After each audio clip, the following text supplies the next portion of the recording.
Hello, everyone. Welcome to the second class. Unfortunately, our last class wasn't recorded, so I'm just doing this summary class to talk through what I covered during our class.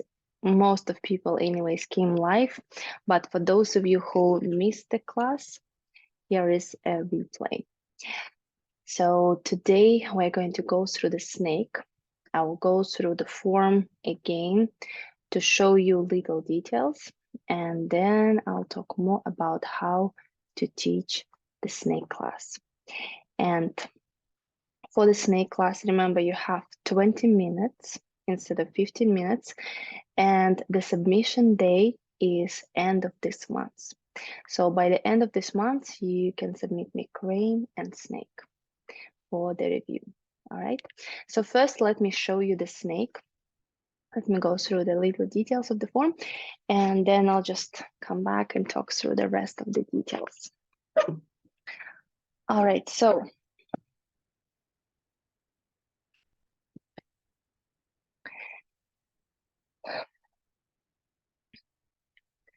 the snake, you're going to start with the opening, inhale, exhale. Then bring the hands up to your shoulder level and opening to the side. Here, the front leg, the right one, is on your toes, and the back leg is out at a 45-degree angle. The left palm is in front of you and it's at the same level as your shoulder, and the right palm is just here by the side. So first we're going to step out, heel first, and start bringing your right palm over the left, and then bringing the left underneath your right, coming back to center, opening this feet. And as you begin to bring this palm down with the fingers facing down, if you want, you can just go into a deeper position here. So you can stay high in your snake, or you can go low. As long as your back is upright, choose your height and stay there. So I will just demonstrate in a high position, because this is the common that we have for the students as well. So in here, both palms are facing down and the hips are central. This foot is out at a 45-degree angle, and the foot of your left leg is either out at a 45, or you can bring it in as well. So first, we're going to turn the head to our left side to set the intention, and then I'm going to compress to my left side, bending my elbow and keeping my forearm parallel to the ground. Then I'm going to extend this arm to the side, at the same time bringing my right to the back, but still keeping both of my shoulders towards the left side. And then after I've completed this, I'm going to switch the legs, bending my left and straightening my right.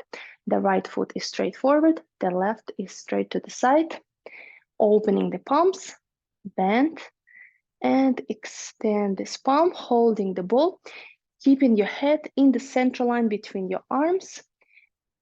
Bring your head to the back, looking at your top palm, and finally making this twist for the spiral line. Then bring this hand down, sliding, and now adjusting your feet, opening them up so hips are central, and at the same time bringing your palm down with the fingertips facing down, coming in our central position. Palms are relaxed, facing down. I'm going to shift my head, setting the intention, and again compress, extend, shifting the legs, opening the palms, bend, and extend. Looking at your top palm, bring it down, exhale. As you come down, let me show you also in the lower position. Inhale, setting your intention. Exhale. Inhale. Hold your breath. Exhale. Inhale. Exhale. Inhale.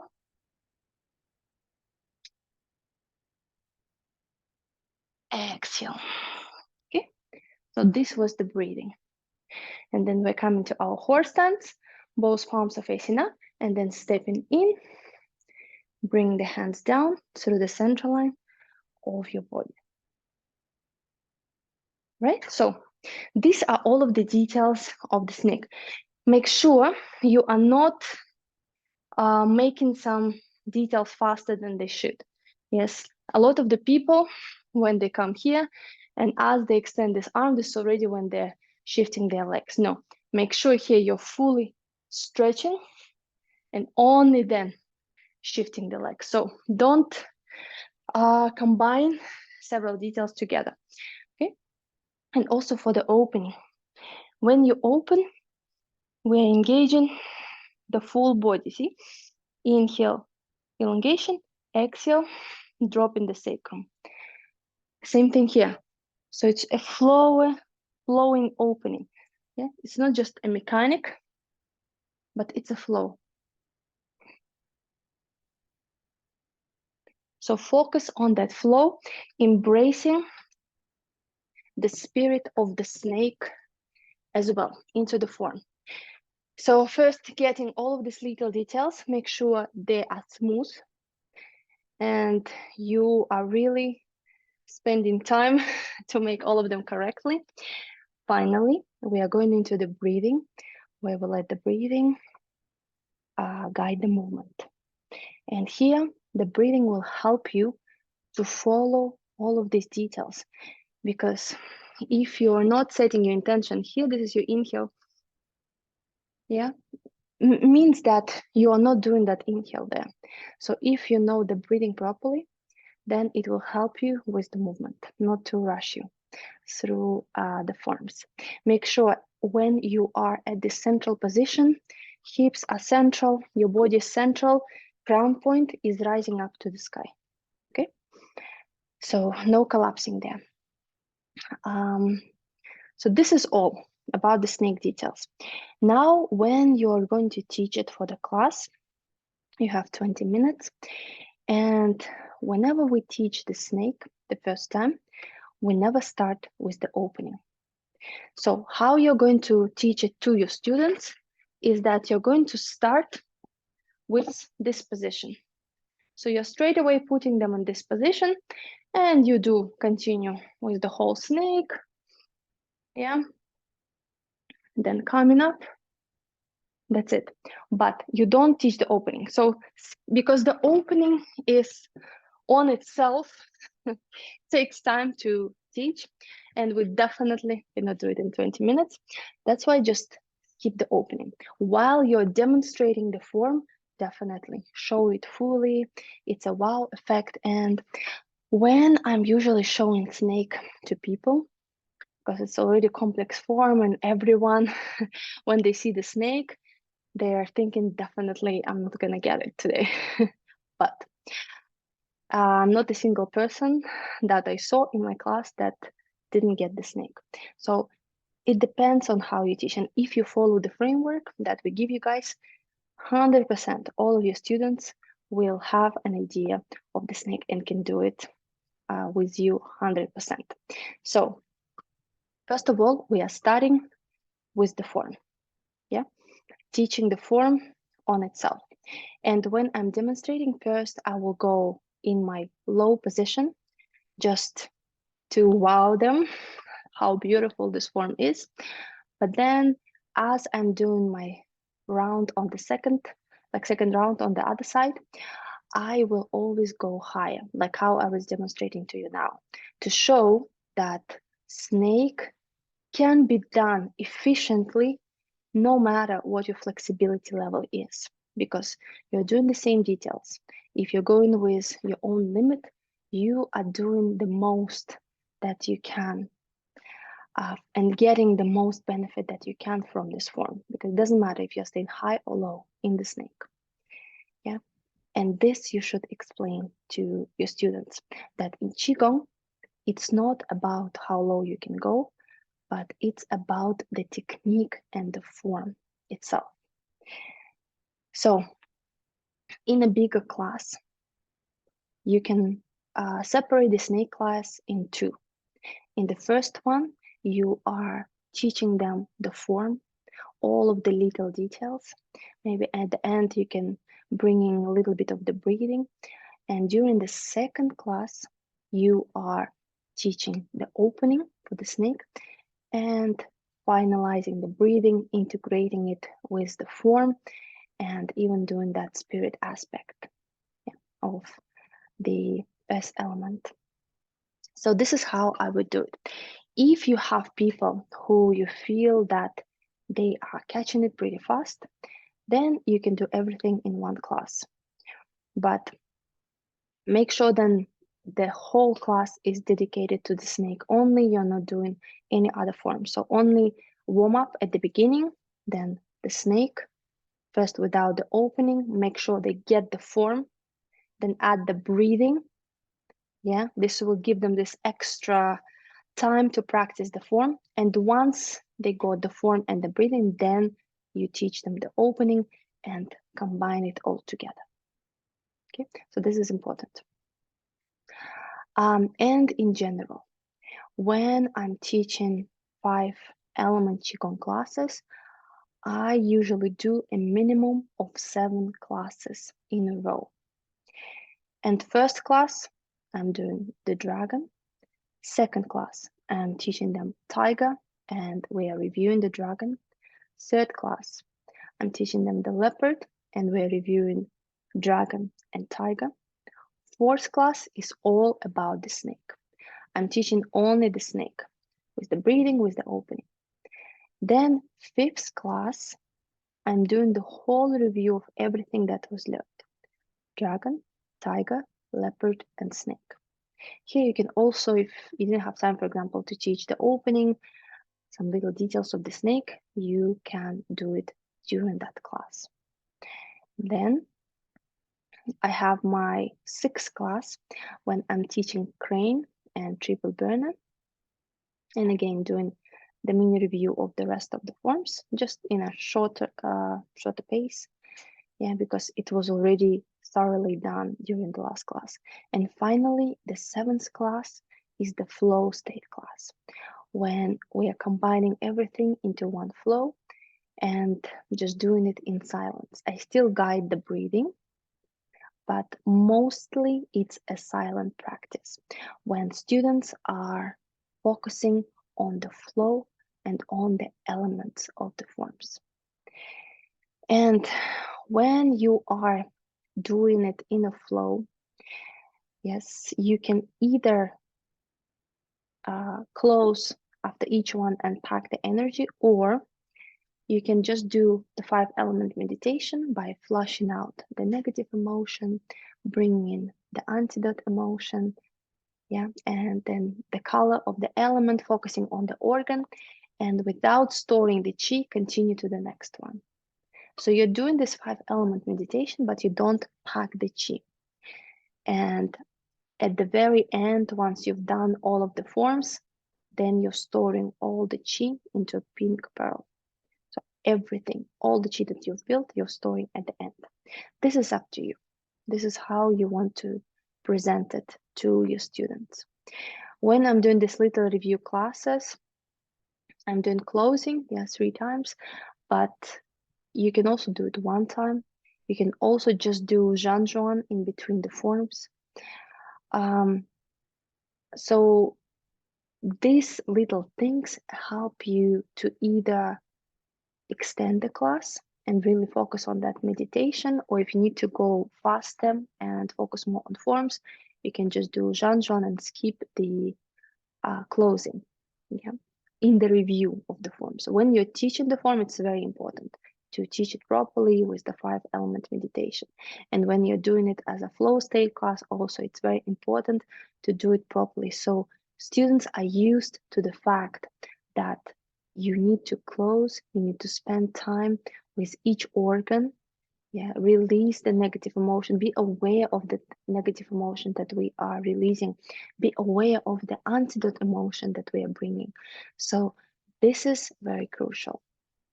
And by the end of your bundle, again, minimum 7 classes, you can extend it up to how many you want, depending on your group. Make sure they're getting the flow. And how I was usually starting, I was given just classes where people can randomly come and go. And this was hard, yes, because you need to follow up. It could be different people coming every time. And you cannot do really a review of the form properly if you know there are some students who never did the form. So after that, I just started selling bundles. So I'm selling a bundle. I'm having a group of people that I'm teaching for 7 classes. And with the online world, mainly I'm doing it online, which is just easy because if people cannot make, I'm sending them the recording. So that is working for me. Find something that is working for you, a sequence that is working for you. Find your group.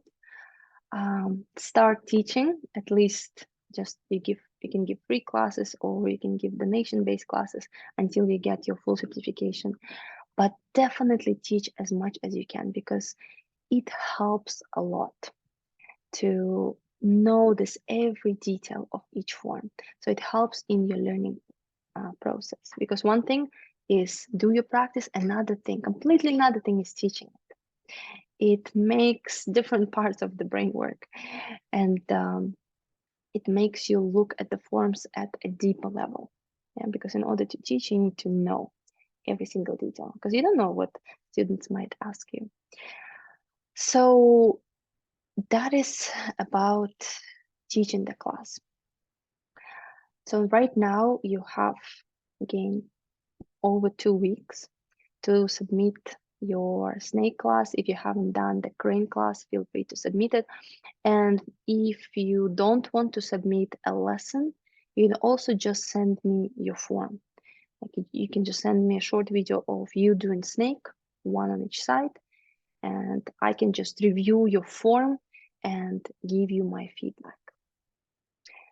After this, whenever you feel ready, submit your tests, submit your video for certification. You have 1 year after the end of the course to submit that video for certification. And if you have any questions, of course, feel free to reach out. You also have several platforms, communities where you can share your experience, you can ask questions. And I definitely hope that one day I can see you all live. And if you need support, feel free to reach out on my email or my Instagram. It's Qigong Lady. So just drop me a message, how you doing and how your practice is going. I'll be happy to hear from you. I think this is all that I had to say. So we've covered the little details of the snake. We've covered how to teach in general, yeah, how to teach classes. Also make sure when you are, not sure if I mentioned it last class, so it's better to repeat than not to mention. Make sure you give even attention to students. You give extra details to students who are coming to you over and over. If it's a private class, then of course, observe the student, give the student, adapt for the pace of that student. Do create sequences, do prescription Qigong. And for the snake class itself, for the structure, exactly the same structure what we covered for the crane class. Start with the introduction of yourself, introduction of Qigong that you're doing, and the form. Because you're going to have new people coming, but you're also going to have some old people, then you need to make sure that your introduction is every time different. Not entirely, but little concepts. So if one day you've talked about Chinese medicine, and that's why you like Qigong, another day focus more on fascia. In this case, you are going to open up this practice to more people and give these little things, little add-ons why Qigong is great. Then after that, demonstrate the form. You can do high version and low version for the snake if you like, or just do regular version that you're doing one side, and as you do it on the other side, explain the benefits. And then as you finish the form, just finish up with the benefits, why snake is great for the body, what kind of fascia, meridians it's targeting, yeah, what is it, what organ, and all of these things. And then teach it lower body, upper body, combining it together, closing. Then do the Zhanzhuan, okay, in between the practice. Then go into adding the breath in a few times on each side, close, Zhanzhuan or Ting Ting. And then finally the flow state and focusing on the spirit. Close here 3 times after you finish that, flushing out the negative emotion, bringing in the antidote emotion, and bringing in the color. Focus on your spleen, and then store all the chi into a small air-scallop pearl. And wrap it up. Wrap the class, summarize what was learned, and see if students have any questions. So that's all, exactly the same structure. But now you have 20 minutes, and again, not teaching the opening for the snake. One more thing that I wanted to say is when you begin to teach these classes, Qigong classes, to other people, what really worked for me is I was doing introduction to Qigong classes like once in a month, once in 2 months. Again, up to you. In this introduction to Qigong, I would make it a 90-minute class when during the first 20 to 30 minutes, I will give a theoretical part about Qigong. I created my own slides where I put all of the core points of what is Qigong, how it is working on the body, how it combines Chinese medicine, fascia, how it works on the body, mind, and spirit. So all of these things that make me love the practice, I put it in the presentation. So make sure you're putting something that you fully resonate with, what motivates you to do Qigong, and you deliver it to people from your heart, from your passion. Yeah, how you love the practice and why you are practicing yourself. So you need to give your own spark to people, yeah, during that presentation. And then I would give 1 hour of practice where I would go through some meridian Qigong. I would do one form and closing, and then I will invite them to continue learning the 5 element Qigong forms with me over the classes that I'm going to do within like this next month. And the first form I would teach during the introduction is Tiger, because Tiger is a very powerful form. It lets people feel the energy very quickly. And also it's done while you're facing the students. It's done in the horse stance. So it's very easy to teach to a big group of people and to always observe them. And it's very good for them to do it with you because there is no mirroring here. Yeah, it works for all people, for all people with different learning what you call it ways of learning. So this is standard for everyone. That's why Tiger I would recommend as the starter form that you teach during these introduction classes.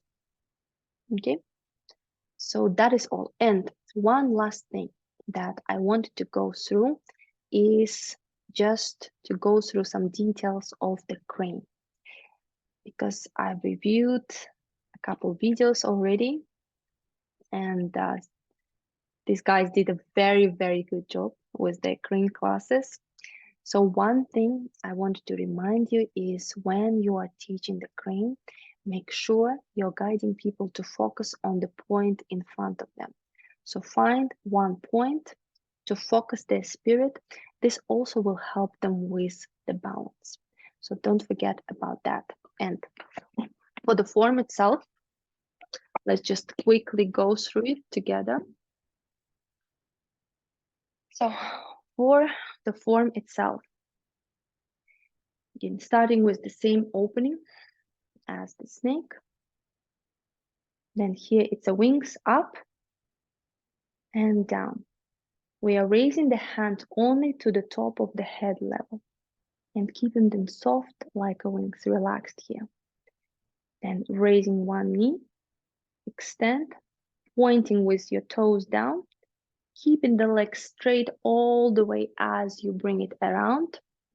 And then only at the end, you're going to bend it while bringing your hands to the back and coming forward with your chest.